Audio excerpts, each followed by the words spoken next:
她曾是伦滕波爾驕傲的胡鬚女王，也是唯一被拍攝到敢于跳进深水区直面鳄鱼的。即便病痛已深入骨髓，她却以残躯入水，獵殺一只體型相當的鱷魚，完成了女王的最後一幕。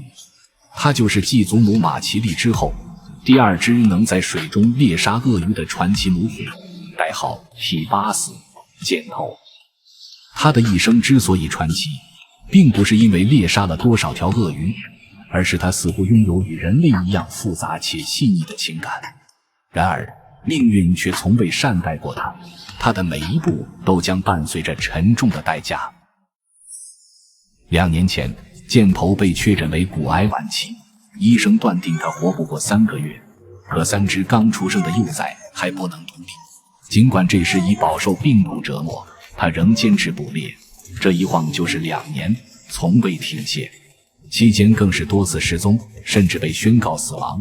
可他總能奇蹟般地帶着獵物回到幼崽身邊，直到他們可以完全獨立生存。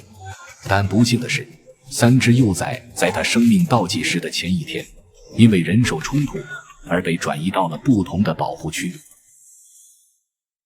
或許生命即將消逝是能被感知的，在幼崽被轉移後的幾個小時裡，他獨自走到祖輩們世代守護的拉傑邦湖。箭頭曾在這裡長大，後來他又在這裡養大了自己的孩子。他清晰地記得，媽媽的利齿能夠輕鬆咬斷獵物的脖子，也能在危急時刻輕柔地將自己拎起。年幼時，他在4兄妹中最弱，母親只能叼着他過河。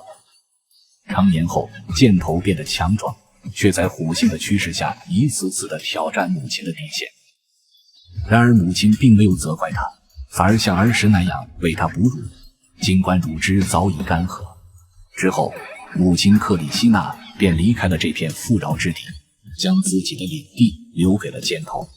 而現在的拉傑邦湖也是女兒李迪的領地。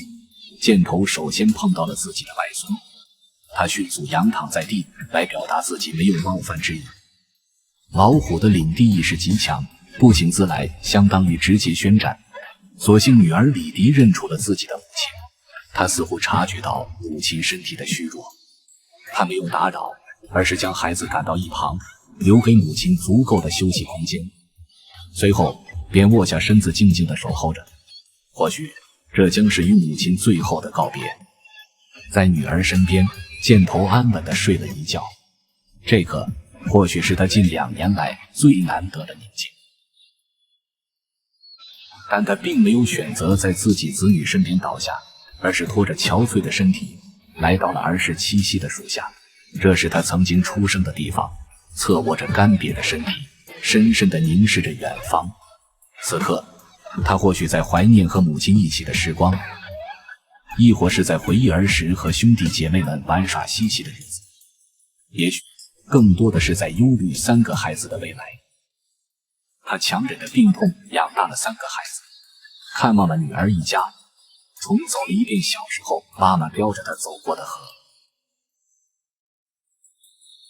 最後又回到小时候栖息過的樹下，就此長眠。